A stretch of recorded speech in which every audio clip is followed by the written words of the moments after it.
ওই বেটা একটা হুডি কিনন লাগবো, কোন জায়গাতে কিনলে ভালো হইব রে? তুই যদি হবে ভালো মানে একটা হুডি কিনতে চাস তাহলে নিউ মার্কেট গেলে ওই পাবি। বেটা নিউ মার্কেট না, আমি চাইতাছি ভালো একটা শোরুমের তো লইতে। কোন শোরুমের তো ভালো হইব এটা ক। তাহলে তুই বসুন্ধরা যা আর নাইলে মিরপুর যা, যে কোনো দুইটাতে একটা কর। কি লাগাই দিলি তোরা? জ্যাকেট কিনবি, হুডি কিনবি, নিউ মার্কেট যাবে নাকি মিরপুর যাবে, জেনে মন চায় তোকে ওই জায়গায় যা। এই জায়গায় এরকম আলাপ করতেছিস কি লেগা? ওলাই জিগাইতাছে আমারে, আমি কি করবো এর লেগে কইলাম। হইছে যা কইছস এবার চুপ থাক।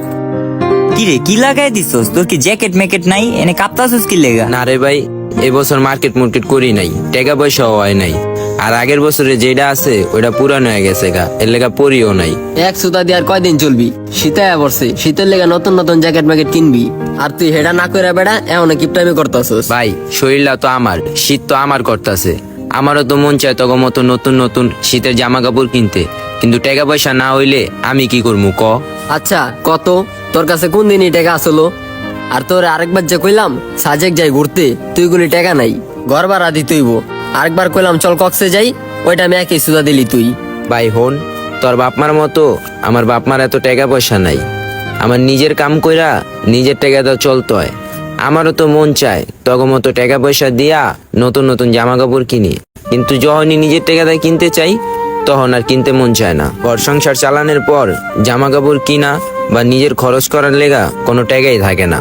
হইছে হইছে বাদ দে। তাহলে তুই আমগুলো গায়ে চলুস কি লেগা? তাহলে তুই আমগুলো গায়ে না চললা ঘর সংসার চালাইতে পারস না?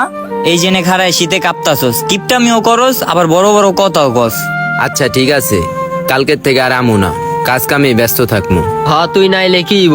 তোর মতো কত বন্ধু জীবনে ছাইরা দিছি, আর তুই ছাড়া কি আমরা চলতে পারবো না?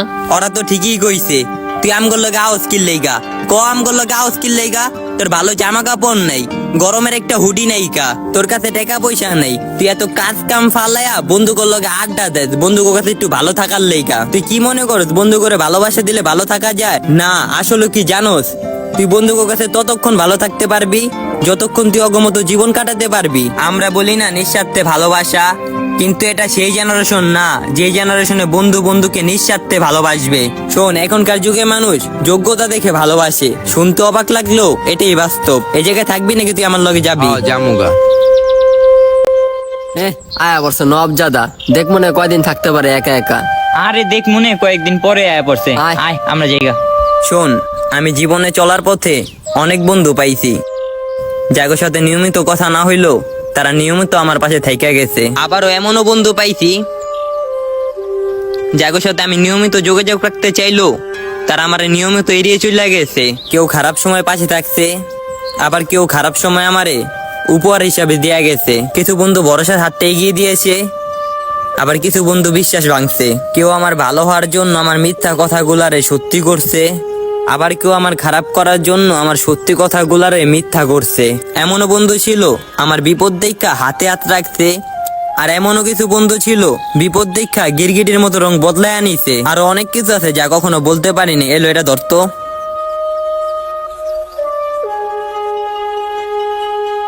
এই নে এটা তুই পর।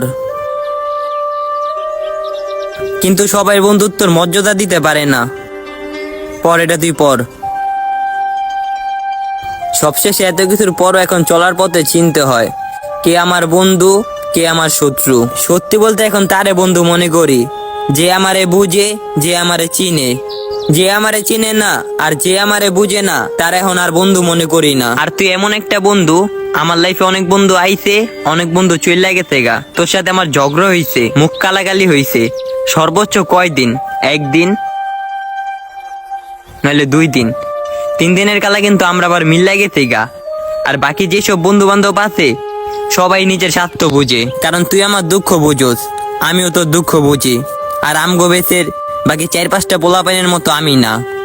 এই যে অগমত কিছু বন্ধু করলেই গা এখন বন্ধুত্ব সম্পর্কটা পুরো নষ্ট হয়ে গেছে গা। কারণ বন্ধুত্বের সম্পর্কে ওরা স্বার্থ ঢুকায়া দিছে, টাকা পয়সা ঢুকায়া দিছে। কিন্তু আগে বন্ধুত্বের সম্পর্কটা এরকম আছিল না, কোনো স্বার্থ আছিল না, কোনো টাকা পয়সা আছিল না। এই জন্য আগের বন্ধুত্বটি অনেক সুন্দর আছিল।